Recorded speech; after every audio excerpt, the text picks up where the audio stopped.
नमस्कार विद्यार्थी मित्र मैत्रिणींनो, करंट अफेअर्स बाय मेघाली या आपल्या यूट्यूब चॅनलवरती तुमचं मनपूर्वक स्वागत आहे. इथे आपण डेली करंट अफेअर्सचे इम्पॉर्टंट क्वेश्चन्स पाहतोय, जे तुम्हाला आपल्या येत्या MPSCच्या सर्व एक्झाम्समध्ये, सरळ सेवा आणि केंद्रीय परीक्षांमध्ये नक्कीच पाहायला मिळतील. त्यामुळे आपल्या चॅनलवरती जर तुम्ही पहिल्यांदा आले असाल तर चॅनलला लाईक करा, जास्तीत जास्त विद्यार्थ्यांना आपला चॅनल शेअर करा, सबस्क्राईबही करा. सगळ्यात महत्त्वाची गोष्ट म्हणजे लेक्चर तुम्ही संपूर्ण पहा, यातला एकही प्रश्न स्किप करू नका. ठीक आहे, तर पाहूयात आजच्या म्हणजेच 22 जुलै 2026च्या चालू घडामोडी. प्रश्न पहिला, भारताचा राष्ट्रीय ध्वज संविधान सभेने कधी स्वीकारला? या प्रश्नाचं योग्य उत्तर आहे पर्याय क्रमांक बी, 22 जुलै 1947ला.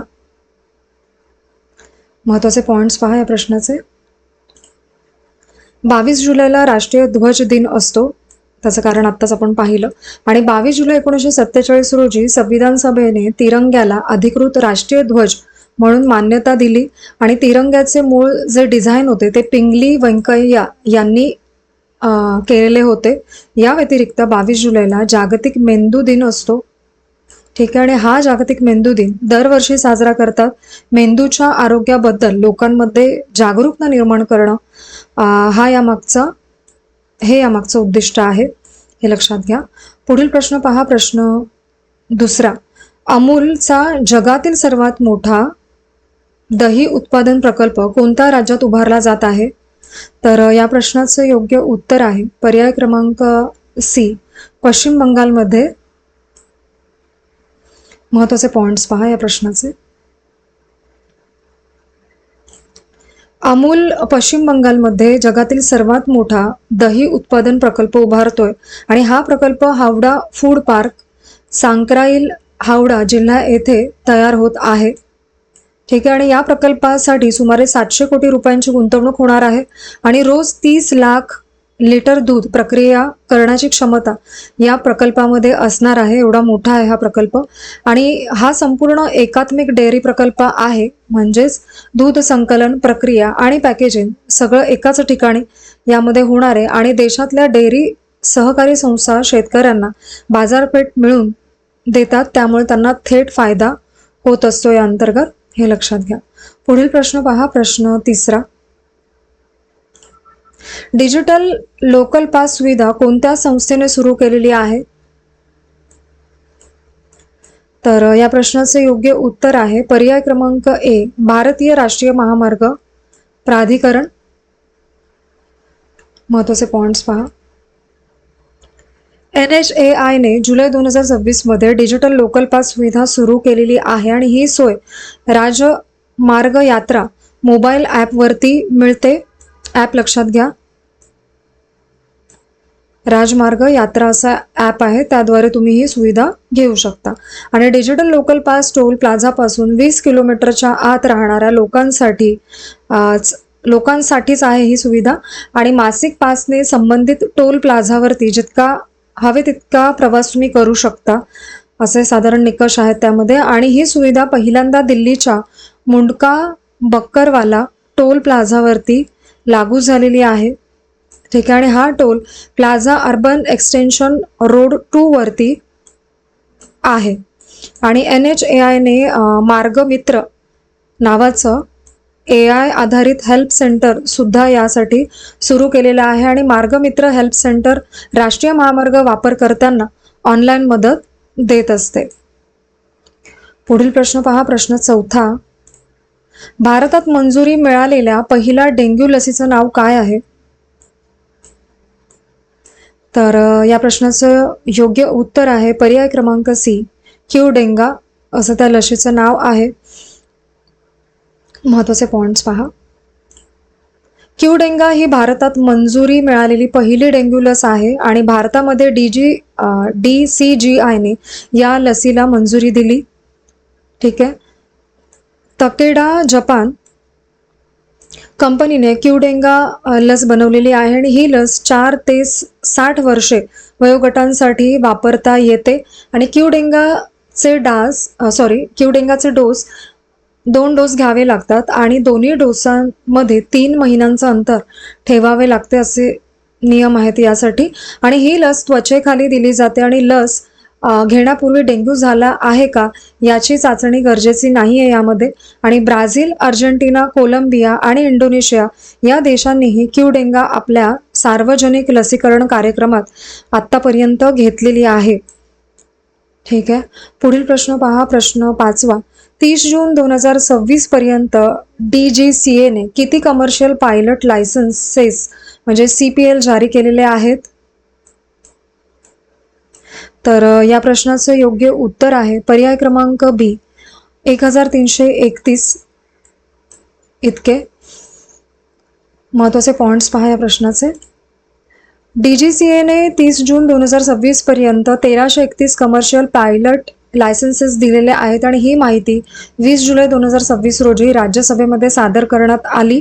आणि नागरी विमान वाहतूक राज्यमंत्री मुरलीधर मोहोळ यांनी ही माहिती दिलेली आहे. आणि DGCA म्हणजे नागरी विमान वाहतूक मंत्रालयाअंतर्गत काम करणारी सरकारी संस्था आहे, हे लक्षात घ्या. आणि कमर्शियल पायलट लायसन्स मिळाल्यावरती पायलटला पगार घेऊन विमान उडवता येते, हा नियम आहे. आणि सध्या भारतामध्ये 41 DGCA अधिकृत फ्लाइंग ट्रेनिंग ऑर्गनायझेशन्स आहेत आणि सगळ्या FTO मिळून 400हून जास्त प्रशिक्षण विमाने आहेत. आणि भारतामध्ये FTO सुरू करायचं असेल तर DGCAची मंजुरी महत्त्वाची आहे. पुढील प्रश्न पहा, प्रश्न 6वा. RBIच्या फॉरेक्स स्वॅप फॅसिलिटीद्वारे 17 जुलै 2026 पर्यंत किती परकीय चलन प्रवाह आकर्षित झाला आहे? तर या प्रश्नाचं योग्य उत्तर आहे पर्याय क्रमांक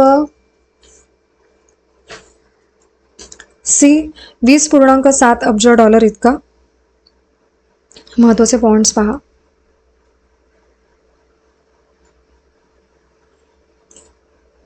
RBIच्या फॉरेक्स स्वॅप फॅसिलिटीमुळे 17 जुलै 2026 पर्यंत 20.7 अब्ज डॉलर परकीय चलन भारतात आले आहे. आणि ही जी योजना आहे ती 5 जून 2026ला जाहीर झाली आहे आणि त्यानंतर 8 जून 2026 पासून ती सुरू झाली. आणि या सुविधेचा मुख्य उद्देश म्हणजे देशाच्या बॅलन्स ऑफ पेमेंट मजबूत करणं आणि यामुळे विदेशी भांडवलाच्या प्रवाहात वाढ झालेली आहे. ठीक आहे. आणि RBIने या सुविधेसाठी 280 ते 300 बेसिस पॉइंट्स इतका हेजिंग खर्च घेतला.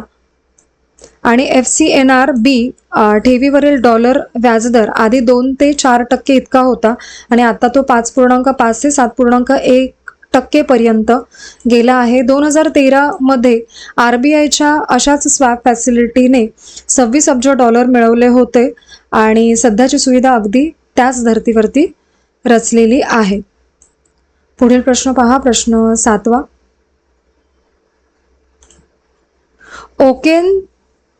ओकेन अमाकचम हे मणिपुरी दिग्दर्शक यांचं निधन कोणत्या शहरात झालेलं आहे?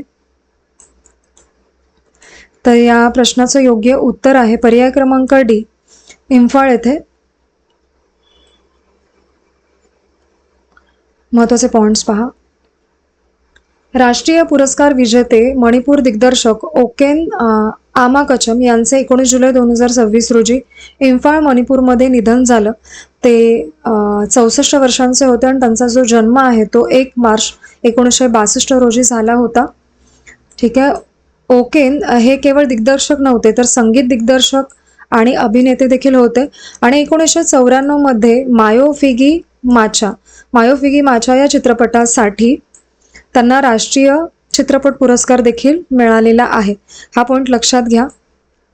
आणि कुंग टँग हा त्यांचा पहिला सेल्युलॉइड चित्रपट मानला जातो. आणि ओकेन आमाकचम यांचे योगदान मणिपूरच्या सांस्कृतिक आणि चित्रपट वारशाचा अविभाज्य भाग मानला जातो. पुढील प्रश्न पहा, प्रश्न 8वा. जेम्स ऑफ इंडिया चॅलेंज कोणत्या मंत्रालयाने सुरू केले आहे? तर या प्रश्नाचं योग्य उत्तर आहे पर्याय क्रमांक बी, माहिती आणि प्रसारण मंत्रालयाने. महत्त्वाचे पॉइंट्स पहा.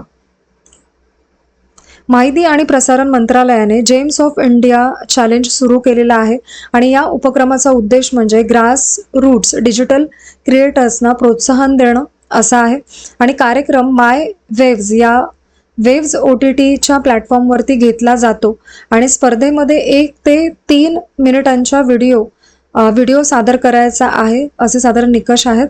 आणि स्पर्धेचा पायलट टप्पा 2026 साली सुरू झाला आणि पायलट टप्प्यात अंदमान निकोबार, अरुणाचल प्रदेश, चंदीगड, दादरा नगर हवेली व दमण दीव, गोवा आणि लडाख यांचा समावेश आहे. आणि पायलट टप्पा यशस्वी झाल्यावरती हा उपक्रम देशभरातील सर्व राज्य आणि केंद्रशासित प्रदेशांमध्ये राबवला जाईल. पुढील प्रश्न पहा, प्रश्न 9. Lakadong turmeric mission golden spice कोणत्या मंत्रालयाच्या उपक्रमाअंतर्गत सुरू करण्यात आले आहे? तर याचे योग्य उत्तर आहे पर्याय क्रमांक डी, ईशान्य प्रदेश विकास मंत्रालय.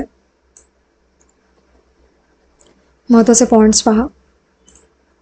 लाकाडोंग टर्मरिक मिशन गोल्डन स्पाइसेसची सुरुवात मेघालयामध्ये करण्यात आली. या मिशनचं उद्घाटन ज्योतिरादित्य सिंधिया आणि कॅनराड के संगमा यांनी केली.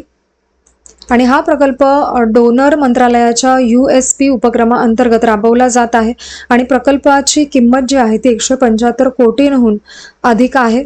आणि लाकाडोंग हळद तिच्या उत्कृष्ट गुणवत्तेसाठी जगभर प्रसिद्ध आहे.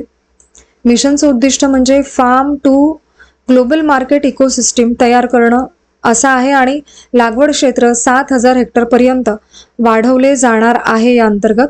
आणि शेतकऱ्यांचं उत्पन्न दुप्पट करण्याचे लक्ष्य यामध्ये ठेवण्यात आलेले आहे. पुढील प्रश्न पहा, प्रश्न 10. पश्चिम बंगाल सरकारचे सर्व अधिकृत कामकाज कोणत्या तारखेपासून बंगाली भाषेत होणार आहे? तर या प्रश्नाचं योग्य उत्तर आहे पर्याय क्रमांक डी, 1 सप्टेंबर 2026 पासून. महत्त्वाचे पॉइंट्स पहा. पश्चिम बंगालमध्ये 1 सप्टेंबर 2026 पासून अधिकृत कामकाज बंगाली भाषेमध्ये होईल आणि राज्य सरकारच्या सर्व स्तरांवरती बंगाली भाषेचा वापर अनिवार्य केला जाणार आहे. आणि केंद्र सरकारशी पत्रव्यवहार बंगाली आणि हिंदी भाषेत केले जातील. ठीक आहे. आणि नवीन धोरणामुळे राज्य प्रशासनात बंगालीचा वापर वाढेल आणि अधिकृत पत्र व्यवहारामध्ये भारतीय भाषांना प्राधान्य दिले जाणार आहे. आणि हा निर्णय भारतीय भाषांच्या संवर्धनासाठी महत्त्वाचा मानला जात आहे. आणि पश्चिम बंगाल सरकारने प्रशासनामध्ये बंगालीचा वापर वाढवण्याचा निर्णय एकमताने घेतलाय. पुढील प्रश्न पहा, प्रश्न 11. इकोवॅसचे नवे अध्यक्ष म्हणून कोणाची निवड झाली आहे? तर या प्रश्नाचं योग्य उत्तर आहे पर्याय क्रमांक सी, बासिरू फाये असं त्यांचं नाव आहे. महत्त्वाचे पॉइंट्स पहा. बासिरू फाये यांची इकोवॅसचे नवे अध्यक्ष म्हणून निवड झाली. बासिरू हे सेनेगलचे राष्ट्राध्यक्ष आहेत आणि त्यांनी जुलियस माडा बायो यांची जागा घेतलेली आहे. आणि इकोवॅस याचा फुल फॉर्म आहे economic community of west African states असा त्याचा फुल फॉर्म आहे. साधारण लक्षात ठेवण्याचा प्रयत्न करा. आणि बासिरू फाये यांची निवड 69व्या अधिवेशनात झाली. आणि इकोवॅस सध्या सुरक्षा आव्हानांना सामोरं जात आहे आणि इकोवॅस समोर लोकशाहीशी संबंधित आव्हानं देखील तितकीच आहेत. आणि इकोवॅस ही पश्चिम आफ्रिकेतील प्रादेशिक संघटना आहे. पुढील प्रश्न पहा, प्रश्न 12 आणि आजचा आपला शेवटचा प्रश्न. FIH हॉकी विश्वचषक 2026चे आयोजन कोणत्या देशांमध्ये होणार आहे? तर या प्रश्नाचं योग्य उत्तर आहे पर्याय क्रमांक ए, बेल्जियम आणि नेदरलँड्समध्ये. महत्त्वाचे पॉइंट्स पहा. FIH हॉकी विश्वचषक 2026 साठी भारताचा 20 सदस्यीय पुरुष संघ नुकताच जाहीर झालेला आहे. आणि ही जी स्पर्धा आहे ती 15 ते 30 ऑगस्ट 2026 दरम्यान होणार आहे. आणि स्पर्धेचं आयोजन जे आहे ते बेल्जियम आणि नेदरलँड्स येथे होणार आहे, हे लक्षात ठेवा. ठीक आहे. आणि भारतीय संघाचा कर्णधार भारतीय हॉकी संघाचा कर्णधार हरमनप्रीत सिंह आहे आणि भारतीय संघाचे मुख्य प्रशिक्षक क्रेग फुलटन हे आहेत आणि मनप्रीत सिंह अनुभवी मध्यरक्षक आहेत. हा पॉईंट देखील लक्षात ठेवा. आणि भारताचा पहिला सामना 15 ऑगस्ट रोजी वेल्स विरुद्ध होणार आहे आणि भारतीय संघाचा अनुभव व युवा खेळाडूंचा समतोल यामध्ये साधण्यात आलेला आहे, म्हणजे टीम फायनल करताना. ठीक आहे, तर आजचे आपले 22 जुलै 2026चे डेली करंट अफेअर्स पाहून झालेले आहेत. लेक्चर शेवटपर्यंत पहा ही एकच विनंती आहे आणि आजचं लेक्चर तुम्ही शेवटपर्यंत पाहिलेच असेल त्याबद्दल थँक्यू सो मच.